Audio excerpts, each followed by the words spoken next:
డబ్బుతో వచ్చే సమస్య చాలాసార్లు మన దగ్గర డబ్బు లేకపోవడం వల్ల వచ్చేది కాదు. మన మైండ్ ఆ డబ్బును ఎలా చూస్తుంది అన్నదే అస్సలైన సమస్య.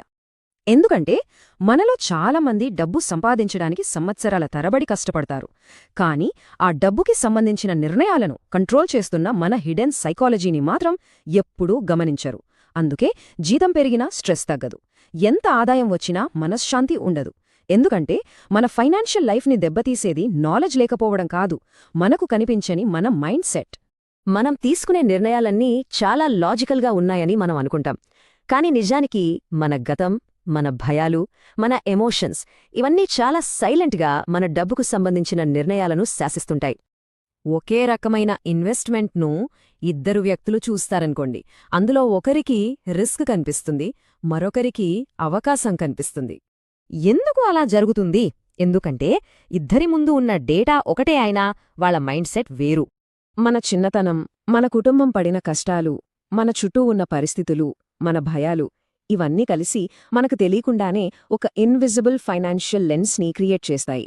అందుకే కొంతమంది ఎంత డబ్బు సేవ్ చేస్తున్నా ఎప్పటికీ సెక్యూర్గా ఫీల్ అవ్వరు. మరికొందరు ఎంత మంచి ఆదాయమున్నా ఎప్పుడూ ఒక తెలియని భయంలోనే బతుకుతుంటారు. ఎందుకంటే ఫైనాన్షియల్ ప్రాబ్లమ్స్ అనేవి చాలాసార్లు మన బ్యాంక్ అకౌంట్లో ఉండవు, మన మైండ్లో ఉంటాయి. మనం పడిపోయే ఇంకో డేంజరస్ ట్రాప్ కంట్రోల్ ఇల్యూజన్. నేనొక పర్ఫెక్ట్ ప్లాన్ వేసుకుంటే నా లైఫ్ అంతా సేఫ్ అయిపోతుంది అని మనకు అనిపిస్తూ ఉంటుంది. కానీ రియాలిటీ ఏంటంటే జీవితం అనేది ఒక స్ప్రెడ్ షీట్ కాదు. ఊహించని సమస్యలొస్తాయి, మార్కెట్ క్రాష్ అవుతుంది, మనుషులు మారిపోతారు, మన ప్రయారిటీస్ కూడా మారిపోతాయి. అందుకే ఫైనాన్షియల్ సక్సెస్ అంటే భవిష్యత్తును ఖచ్చితంగా అంచనా వేయడం కాదు, భవిష్యత్తులో ఎలాంటి ఊహించని సమస్యలు వచ్చినా తట్టుకుని నిలబడేలా మనల్ని మనం బిల్డ్ చేసుకోవడం. చాలామంది కేవలం రిచ్గా కనిపించడం కోసం తమ ఫ్యూచర్నే సాక్రిఫైస్ చేస్తుంటారు. ఎక్స్పెన్సివ్ ఫోన్, లగ్జరీ కార్, ఒక స్టేటస్ లైఫ్ స్టైల్ కోసం ఆరాటపడతారు. కానీ నిజానికి సంపద అంటే షో ఆఫ్ చేయడం కాదు. వెల్త్ అంటే ఇతరులను వెంటనే ఇంప్రెస్ చెయ్యని మన సైలెంట్ నిర్ణయాలు, కొనుకుండా వదిలేసిన వస్తువులు, అవసరం లేకుండా చెయ్యని అప్గ్రేడ్స్, చాలా సైలెంట్గా పెట్టిన ఇన్వెస్ట్మెంట్స్. ఎందుకంటే నిజమైన సంపద ఎప్పుడూ చాలా సైలెంట్గా పెరుగుతుంది. సోషల్ మీడియాలో మనకు కనిపించేదంతా కేవలం ఖర్చు మాత్రమే, కానీ నిజమైన వెల్త్ చాలాసార్లు మన కంటికి కనిపించదు. ఇక మరో ట్రాప్ ఏంటంటే కంపారిజన్, పోలిక. మనం మన జీవితంలో చాలా ప్రశాంతంగానే ఉంటాం, కానీ ఎవరైనా మనకంటే బెటర్ లైఫ్ స్టైల్ చూపించిన వెంటనే సడన్గా మన లైఫ్ వాళ్లకంటే చిన్నదిగా అనిపిస్తుంది. సరిగ్గా అక్కడ్నుంచే ఫైనాన్షియల్ ప్రెషర్ మొదలవుతుంది. ఎందుకంటే ఈ పోలికలకు ఎప్పటికీ ముగింపు ఉండదు. ఒక గోల్ రీచ్ అయిన వెంటనే మనకు తెలియకుండానే ఇంకో కొత్త టార్గెట్ కనిపిస్తుంది, మళ్లీ కొత్త ప్రెషర్ మొదలవుతుంది. అందుకే ఎనఫ్, నాకు ఇది సరిపోతుంది అనే పదం ఫినాన్షియల్ ఫ్రీడమ్ జర్నీలో చాలా పవర్ఫుల్. మనకు ఎంత ఉంటే సరిపోతుంది అన్న క్లారిటీ లేకపోతే మనం ఎంత సంపాదించినా మన మైండ్కి ఎప్పటికీ ఆ ప్రశాంతత దొరకదు. ఇక్కడ మరో నిజం ఏంటంటే చాలామంది డబ్బు కోసం కాదు, స్వేచ్ఛ కోసం పరిగెడుతున్నారు. టైం ఫ్రీడమ్, ప్రశాంతత, కంట్రోల్, మనకంటూ ఒక చాయిస్, వాటికోసమే ఈ పరుగంతా. ఎందుకంటే డబ్బుకి ఉండే అత్యున్నత విలువ కేవలం లగ్జరీ కాదు, ఒకరి జీవితాన్ని వారి సొంత టర్మ్స్ మీద వాళ్లు బతికే స్వేచ్ఛనివ్వడం. కానీ చాలామంది వస్తువులు కొనడం కోసం తమ సమయాన్నే అమ్మేస్తుంటారు.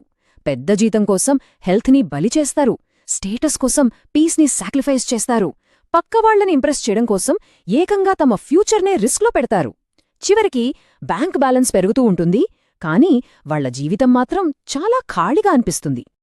డబ్బు విషయంలో చేసే ఇంకో డేంజరస్ మిస్టేక్ తొందరపడటం.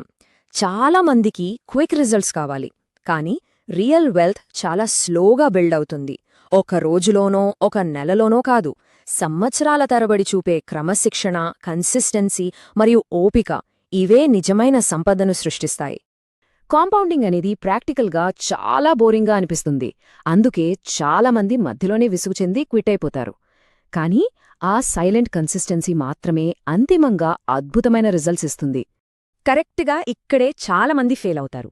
వాళ్లకు ప్రాఫిట్స్ కావాలి, కానీ ఆ జర్నీలో వచ్చే భయం, అన్సర్టనిటీ, వెయిటింగ్, ఆ టెంపరరీ పెయిన్ వాటిని మాత్రం అస్సలు యాక్సెప్ట్ చేయలేరు. కాని నిజమేంటంటే ప్రతి రివార్డ్ వెనక ఒక ఇమోషనల్ ప్రైజ్ ఉంటుంది. ఓపిక ఉన్నవాళ్లు మాత్రమే ఆ ప్రైజ్ పే చేస్తారు, ఇంపేషెంట్గా ఉన్నవాళ్లు మధ్యలోనే వదిలేస్తారు. దీనంతటిలో ఉన్న అతిపెద్ద హిడెన్ ట్రాప్ ఏంటంటే భవిష్యత్తులో కూడా మనం ఇప్పుడు ఉన్నట్లే ఉంటామని అనుకోవడం. కానీ మనుషులు మారుతారు, వాళ్ల కలలు మారుతాయి, ప్రయారిటీస్ మారుతాయి, ఆఖరికి లైఫ్ మీనింగ్ కూడా మారిపోతుంది. అందుకే ఫైనాన్షియల్ ప్లానింగ్ అంటే భవిష్యత్తును పర్ఫెక్ట్గా ప్రెడిక్ట్ చేయడం కాదు. మన ప్లానింగ్లో ఒక ఫ్లెక్సిబిలిటీ ఉండాలి. మన జీవితం మారినా మనం బ్రేక్ కాకుండా ఉండేలా ఒక సిస్టమ్ని బిల్డ్ చేసుకోవడమే అస్సలైన ప్లానింగ్. చివరికి ఈ మనీ గేమ్లో గెలిచేది ఎక్కువ తెలివితేటలు ఉన్నవాళ్లు కాదు, ఎమోషనల్గా స్టేబుల్గా ఉండేవాళ్లు, పానిక్ కాకుండా ఆలోచించేవాళ్లు, పోలికల్లో పడిపోనివాళ్లు, అన్నిటికంటే ముఖ్యంగా స్లో గ్రోత్ని ట్రస్ట్ చేసేవాళ్లు మాత్రమే ఇక్కడ గెలుస్తారు. ఒక విషయం ఎప్పుడూ గుర్తుంచుకోండి, వెల్త్ అంటే మనం ఎంత సంపాదించాం అన్నది కాదు, మన మైండ్కి ఎంత ప్రశాంతత ఉంది అన్నది మాత్రమే. ఫైనాన్షియల్ ఫ్రీడమ్ అంటే రిచ్గా కనిపించడం కాదు, ఎలాంటి భయం లేకుండా నిర్ణయాలు తీసుకోగలిగే స్వేచ్ఛను సాధించడం. మనం ఎంత సంపాదిస్తున్నామో అనే అమౌంట్ మన భవిష్యత్తును డిసైడ్ చేయదు, మన ఎమోషన్స్ని మనం ఎలా హ్యాండిల్ చేస్తున్నామో అన్నదే డిసైడ్ చేస్తుంది. చాలామంది కేవలం డబ్బు కోసం పనిచేస్తారు, కానీ కొందరు మాత్రమే మనీ సైకాలజీని అర్థం చేసుకుంటారు. అందుకే వాళ్ళ రిజల్ట్స్ డిఫరెంట్గా ఉంటాయి. ఈ ప్రపంచంలో ఫైనాన్షియల్ నాలెడ్జ్ కన్నా మన ఫైనాన్షియల్ బిహేవియర్ చాలా పవర్ఫుల్. మనం ఒక్కసారిగా చేసేది కాదు, మనం పదే పదే తీసుకునే చిన్న చిన్న నిర్ణయాలే మన భవిష్యత్తును నిర్మిస్తాయి. మన అలవాట్లు, మన ఓపిక, మన ఎమోషనల్ కంట్రోల్, ఇవే మన ఫైనాన్షియల్ డెస్టినీని సైలెంట్గా క్రియేట్ చేస్తుంటాయి. అందుకే సంపదను సృష్టించడం అంటే కేవలం డబ్బును పెంచడం కాదు, మన భయాన్ని మనం అర్థం చేసుకోవడం, పోలికలను కంట్రోల్ చేసుకోవడం, టెంపరరీ ప్లెజర్ కంటే లాంగ్ టర్మ్ పీస్ని ఎంచుకోవడం. నిజంగా పవర్ఫుల్ అవ్వాలి అంటే మనకు ఆదాయం మాత్రమే పెరిగితే సరిపోదు, అవేర్నెస్ కూడా పెరగాలి. మన ఫైనాన్షియల్ ఫ్యూచర్ను మార్చేది కేవలం డబ్బు మాత్రమే కాదు, మన మైండ్ సెట్ కూడా అని మనం గుర్తించాలి. ఈ విశ్లేషణలోని ఆలోచనలు మీకు కనెక్ట్ అయితే లైక్ చేయండి, కామెంట్స్లో మీ ఆలోచనలు షేర్ చేయండి, సబ్స్క్రైబ్ చేయడం మాత్రం మర్చిపోకండి.